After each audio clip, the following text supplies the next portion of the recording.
की चमक। आधुनिक युग में लड़कियां किसी से पीछे नहीं हैं। आज लड़कियां हर क्षेत्र में नई पहचान बना रही हैं, शक्तिशाली बनकर उभर रही हैं। आइए ऐसी ही एक लड़की के विषय में जानें। ऐसी जगह जन्म लेकर इतना आगे बढ़ना, जहां लड़कियों के जन्म को खुशी का कारण नहीं माना जाता, सचमुच आसमान को जमीन पर लाने जितना ही मुश्किल काम था। फिर भी साक्षी मलिक ने इस असंभव काम को संभव कर दिखाया। साक्षी मलिक का जन्म रोहतक, हरियाणा के मोखरा गांव में 3 सितंबर 1992 ईस्वी को हुआ था। उनके पिता सुखबीर मलिक दिल्ली परिवहन निगम DTC में बस कंडक्टर थे और मां आंगनबाड़ी चलाती थी। साक्षी के माता पिता ने अपने परिवेश के वातावरण के विपरीत साक्षी को बेटे की तरह प्यार और परवरिश दी। 12 वर्ष की उम्र से ही साक्षी ने छोटू राम स्टेडियम रोहतक के अखाड़े में कोच ईश्वर दहिया से कुश्ती का प्रशिक्षण लेना शुरू कर दिया था। आसपास के लोगों ने इस बात का बहुत विरोध किया। लोगों का मानना था कि पहलवानी पुरुषों का खेल है, परंतु इस बात को चुनौती के रूप में लेते हुए साक्षी ने और अधिक मेहनत करनी शुरू कर दी।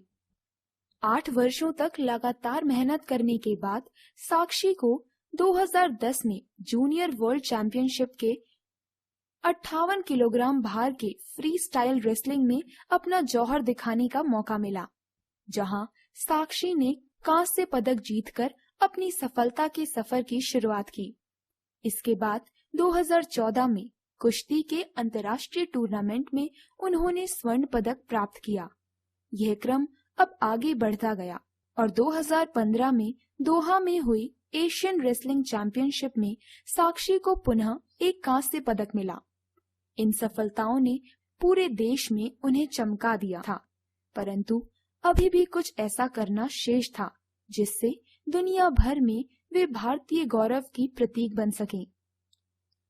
यह अवसर साक्षी को मिला 2016 के रियो ओलंपिक में, जहां अपने खेल के अंतिम क्षणों में उन्होंने पूरी बाजी पलट दी। रियो ओलंपिक में महिला फ्री स्टाइल रेसलिंग की 58 किलोग्राम भार वर्ग की श्रेणी में साक्षी मलिक ने कांस्य पदक जीतकर इतिहास रच दिया।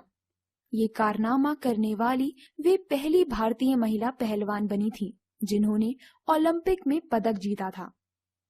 इसके 6 साल बाद साक्षी मलिक ने बर्मिंघम में आयोजित कॉमनवेल्थ गेम्स 2022 में 62 किलोग्राम भार वर्ग के फ्री स्टाइल रेसलिंग में देश को स्वर्ण पदक दिलाया। साक्षी मलिक ने कॉमनवेल्थ गेम्स में अपना तीसरा पदक हासिल किया। इससे पहले 2014 के कॉमनवेल्थ गेम्स में 62 किलोग्राम भार वर्ग में उन्होंने कांस्य पदक जीता था और 2018 में उन्होंने रजत पदक जीता था। आइए पढ़ते हैं उनका एक छोटा सा साक्षात्कार। पत्रकार: अब आपका अगला लक्ष्य क्या है? साक्षी: मैं देश के लिए ओलंपिक में स्वर्ण पदक जीतना चाहती हूँ। यही मेरा एकमात्र लक्ष्य है। पत्रकार: एक रेसलर के रूप में बर्मिंघम कॉमनवेल्थ गेम्स में आपने पदक के अलावा और क्या क्या हासिल किया? साक्षी: सबसे बड़ी बात मेरे लिए यह रही कि वहाँ मुझे अनुभवी रेसलर्स मिली। उनसे जाना कि कैसे बड़े मुकाबलों में अपने खेल पर एकाग्रता बरकरार रखनी चाहिए। दूसरे खेलों के भारतीय और विदेशी खिलाड़ियों को इतने बड़े स्तर पर उत्कृष्ट प्रदर्शन करते देखना भी एक अलग अनुभव था। इससे एक एथलीट के तौर पर हम अनुभवी बनते हैं। पत्रकार: आगे की तैयारियों के लिए आप सुविधाओं में कुछ बढ़ोतरी चाहती हैं? साक्षी: हमें सुविधाएं ठीक ठाक मिल रही हैं। मैं फिलहाल इससे संतुष्ट हूँ।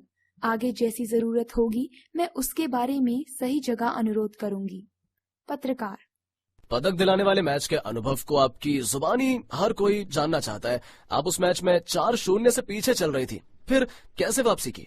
साक्षी: उस अनोखे मैच में मेरे पास आखिरी में बाजी पलटने के लिए वक्त था।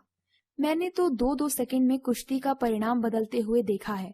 मैंने मैच के दूसरे हाफ में शुरू से ही लगकर हमले करने शुरू किए और अपनी प्रतिद्वंदी एना गोंजालेज को चित करने में कामयाब रही। मैंने हमेशा खुद पर विश्वास बनाए रखा, जिसका नतीजा सबके सामने है। पत्रकार: आपके गांव मोखरा में लड़के लड़कियों के बीच का लिंग अनुपात बहुत कम है।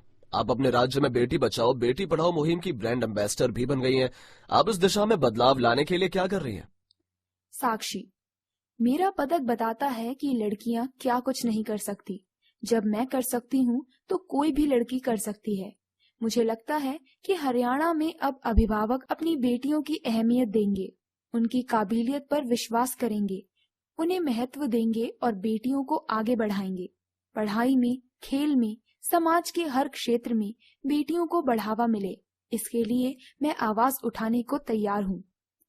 पत्रकार: युवा पहलवानों को क्या संदेश देना चाहती है? साक्षी: युवाओं को हार से हताश और जीत पर घमंड नहीं करना चाहिए। अपने खेल पर ध्यान केंद्रित करें और अपने लक्ष्य पर निगाह रखिए। परिणाम खुद ही अच्छा आएगा। जब साक्षी अपनी इस जीत के बाद दिल्ली लौटी थी तो वे लोगों द्वारा किए गए अभूतपूर्व स्वागत से अभिभूत हो गई थी।